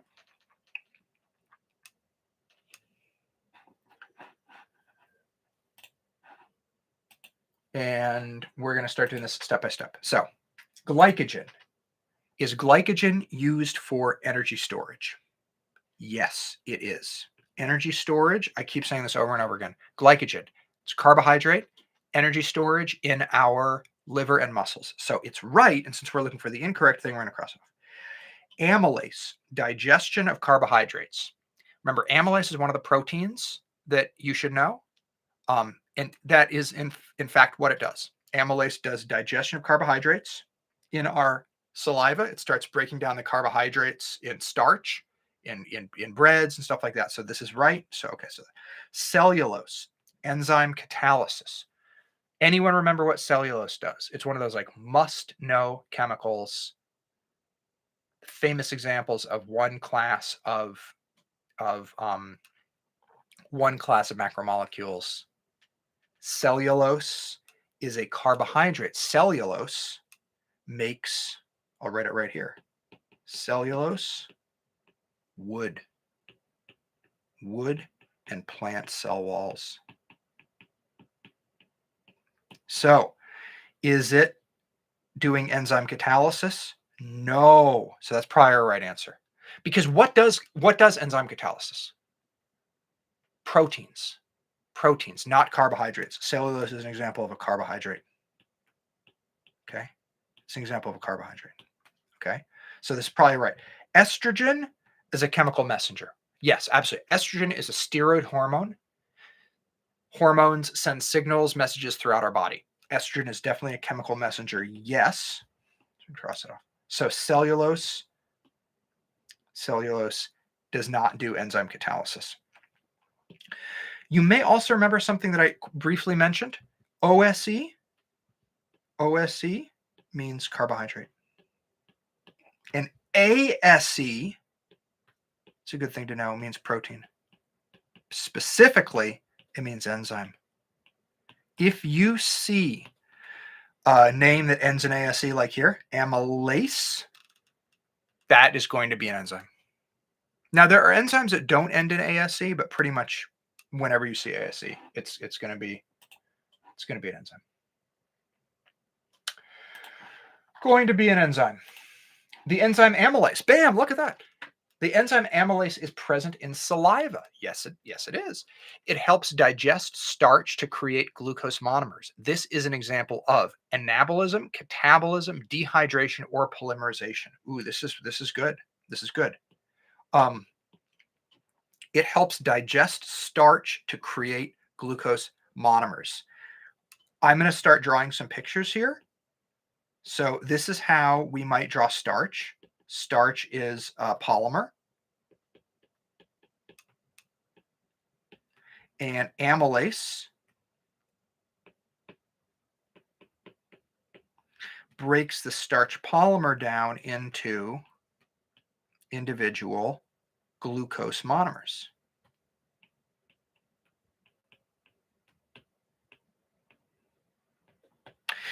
So that's what's going on. I drew a little bit of a diagram about what's happening there. And these are some really important terms that we might use for the T's. Is it anabolism? Is it catabolism? Is it dehydration? Or is it polymerization? Let's look at them one by one. I'm going to start with D, polymerization. No, because polymerization means to make a polymer. D is breaking apart a polymer. No, so I'm going to get rid of it. No, we're not polymerizing. We're depolymerizing. Okay. Dehydration. Remember, dehydration is how we said we put individual monomers together. You pull out a water molecule and then you attach monomers together. So dehydration is something that you do chemically when you put monomers together. So we're going to get rid of dehydration. That leaves us anabolism and catabolism. These are similar words, but they have opposite meanings. Anabolism means building. Catabolism means breaking down. You got to know these two words are going to show up on the teas. I can almost promise you that anabolism and catabolism are going to show up on the teas. Anabolism is building up. You can remember with anabolic steroids that you take to build muscle. Catabolism is breaking down. So amylase is taking starch polymer, it's breaking it down into the individual glucose monomers. It is breaking it apart. It is breaking it apart. It is doing, boom, there it is. Catabolism. Ooh, it is catabolism. I'm really happy to see that made sense to folks. Remember, anabolism, catabolism, you're going to see them on the teas. Breaking apart, building up.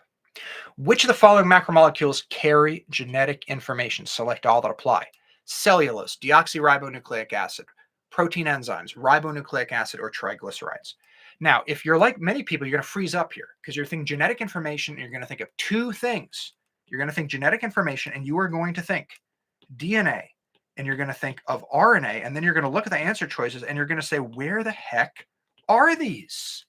Well, if you were listening as we were walking through this, remember, there are longer words that DNA and RNA are abbreviations for. So DNA is an abbreviation for deoxyribonucleic acid. And RNA is ribonucleic acid. And that means that our correct answer is going to be B, which is deoxyribonucleic acid, or DNA. And ribonucleic acid is RNA. Both of these are molecules that are involved in carrying genetic information. And what do we call the class of molecule or the type of macromolecule that carry genetic information? We call that nucleic acids.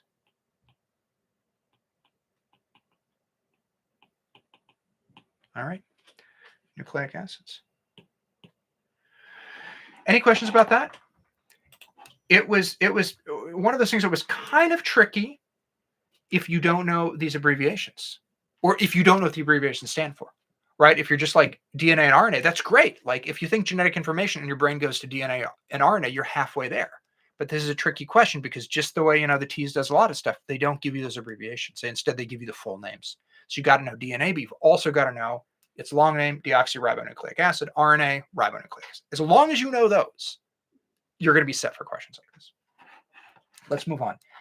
Ooh, this is a good one. This is kind of a tricky one. I'm going to read it. Then I'm going to just let it sit up here for a second so that you can take a look at it. Examine the following table. Which molecules are most likely to be lipids? It's like, okay, what is going on here? We have 4 different macromolecules, and then we have the energy content per mole. Now, you don't have to worry too much about energy content per mole. All you really have to worry about is energy content, which is like the amount of energy that it has in here. And you can see that each one of these macromolecules has different amounts of energy in it. I'm just gonna sit it up here for a second. You're gonna laugh at me. I'm gonna go get more water. I'm gonna be right back. I want you to think about this for 20 seconds. It takes me to go get another glass of water, and then I'm gonna be right back, and we're gonna walk through it. I want you to think about this for a second, though, because this is very similar to kind of difficult questions that you sometimes see on the TEAS. But be right back. Get some water.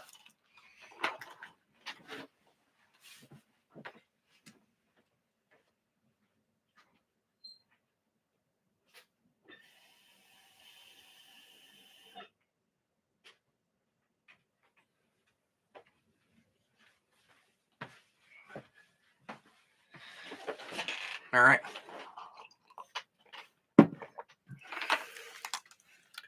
All right. I got my water. So, what are we thinking here? We're talking about lipids. So which are most likely to be lipids? What do we know about lipids and the amount of energy that they have? We know that lipids store lots of energy.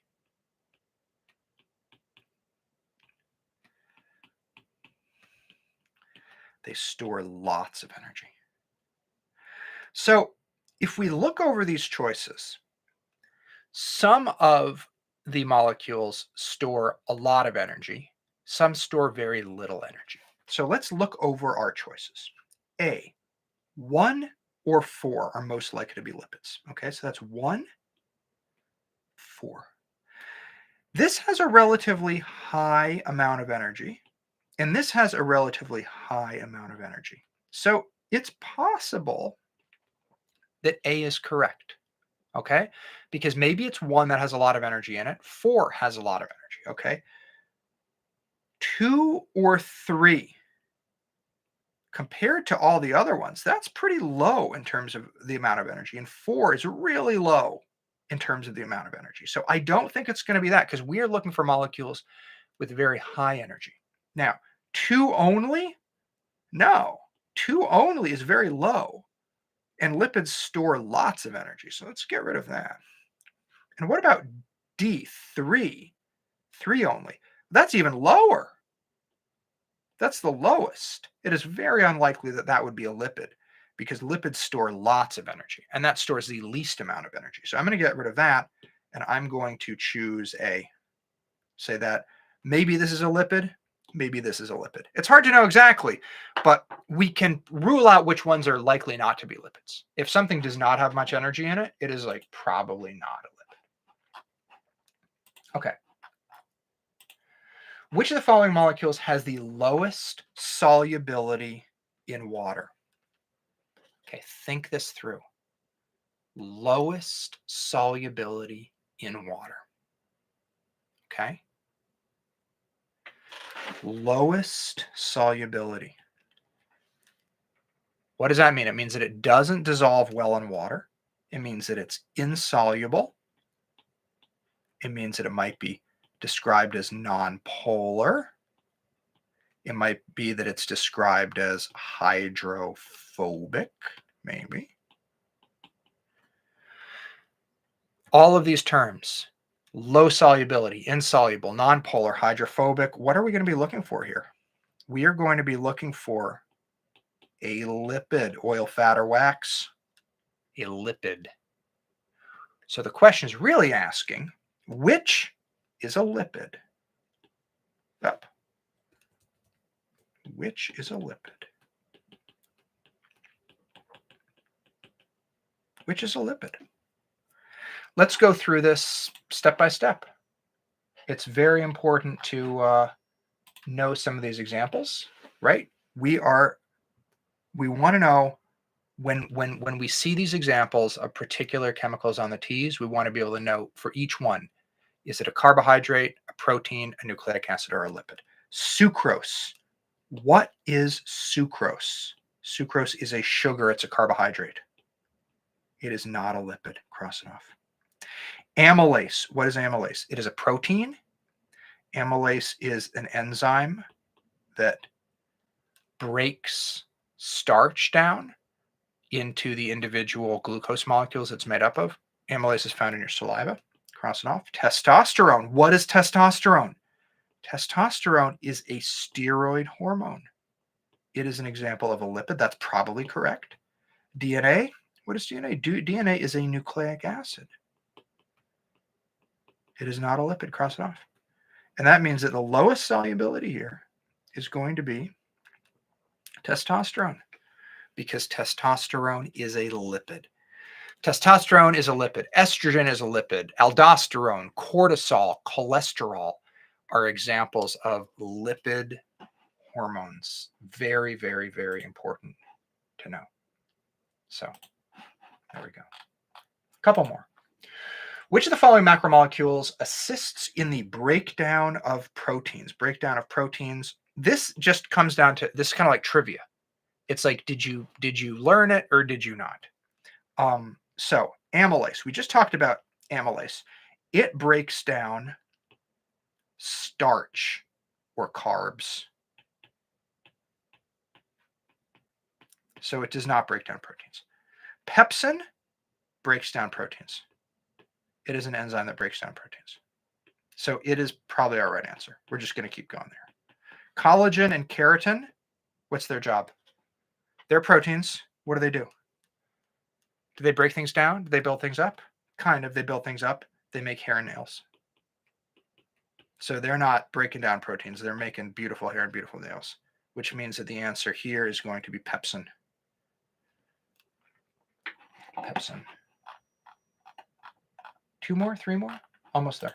Which of the following food items contains the highest concentration of lipids? What are lipids? I say this over and over and over and over and over again. Lipids are fats, oils, waxes.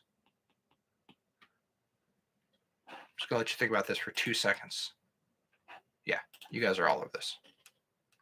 Olive oil. Steak has a lot of protein. Spaghetti has a lot of carbs. Carrots has a lot of fiber, and fiber is actually made of cellulose, which is another type of carb. It's a carb that you can't like digest and get energy from, but it's still a carb. So olive oil is a great example of a lipid. DNA and RNA are composed of which of the following monomers? Well, what are DNA and RNA?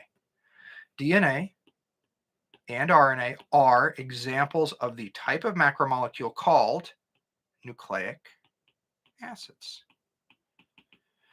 Nucleic acids are a polymer that are made of nucleotides.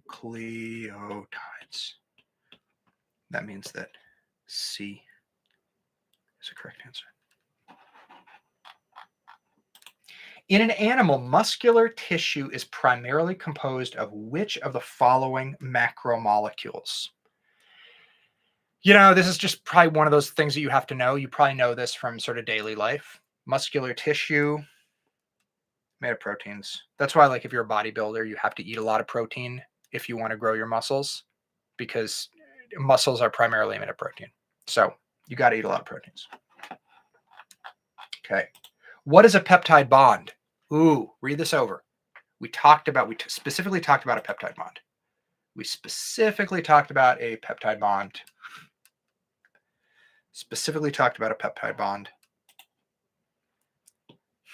I'll start drawing a diagram out.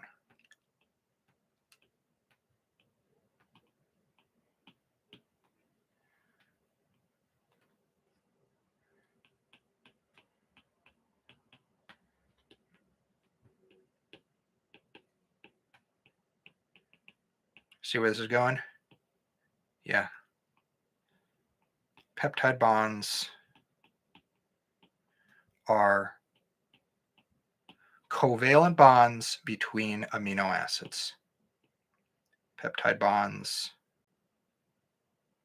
hold together amino acids. They're covalent bonds between amino acids. Just an important thing to know. A peptide bond holds together amino acids. You start with amino acids. Those are the monomers.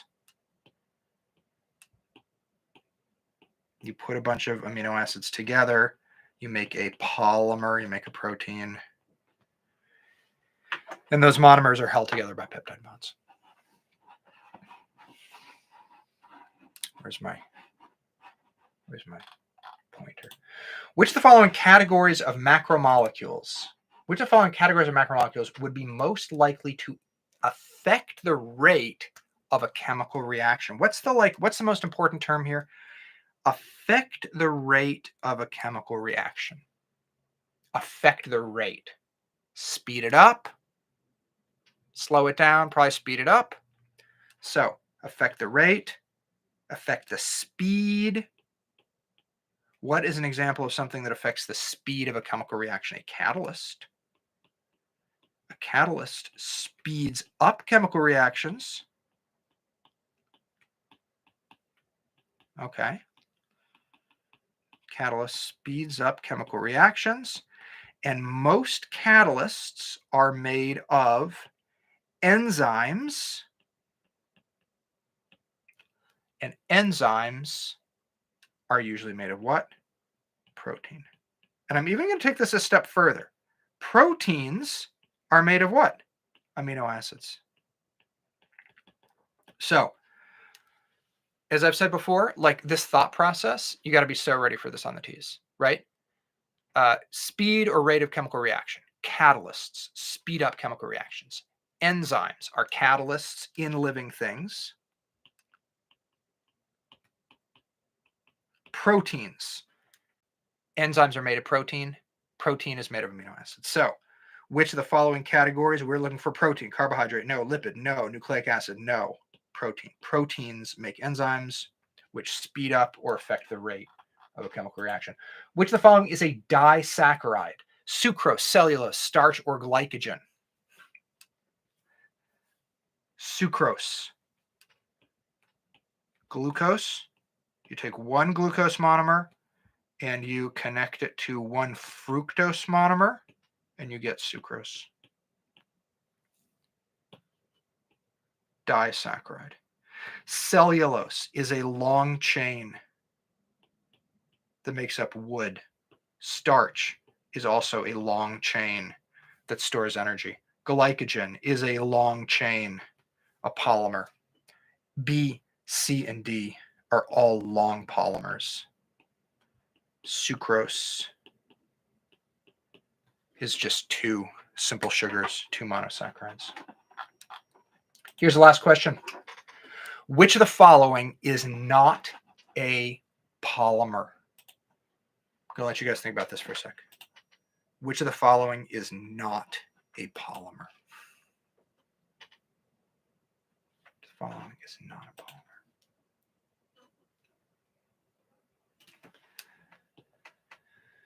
Glucose, cellulose, starch, glycogen. We're in the category of carbohydrates here.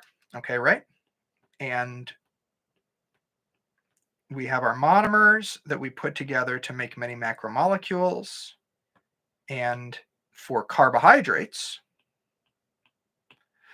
the monomers are monosaccharides, simple sugars. Sometimes they're called simple sugars. And a really, really, really common example of a monomer is glucose. So glucose is not a polymer. Glucose is a monomer. This is a polymer. This is a polymer. This is a polymer. So the example is glucose. Glucose is individual monomer. And just to go through this one more time, cellulose is a long polymer that makes up wood. It has a structural role. Starch is energy storage in plants.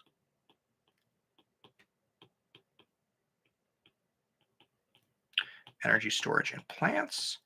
And finally, glycogen is energy storage in liver and muscles. Whoa. All right, so that was 20 questions on macromolecules. Whoa. All right. So that was like what, 2 hours? Yeah, 2 hours. So we spent about an hour and 20 minutes going over the information that you needed to know, and then we spent sort of 45 minutes working through these practice questions. I hope you saw, as we worked through these practice questions, how sometimes to get the hang of it, you've just got to like do a whole bunch of practice problems. And you've got to see the information over and over. You've got to hear the information over and over, right? It's one of those things where just like, just watching a 5-minute video isn't going to help. You've really got to spend some time trying and making the mistake and seeing what you did wrong. So I can pretty confidently say, if you made it through this video, you learned all the stuff from the lesson, and then you did these practice problems, you are in really good shape for macromolecules. You're in like really, really, really good shape for macromolecules. Probably next week, I'll be talking about like genetics and Punnett squares and mitosis and meiosis and stuff like that. And I really look forward to doing that. In the meantime, I'll like edit this video. I'll put it on the website. I will put a link to it. and you can watch it. You can watch it later. Before we wrap up, any questions? You have any questions at all about any of this stuff? About the exam, about how to study, about yeah, just let me know. If you have any questions?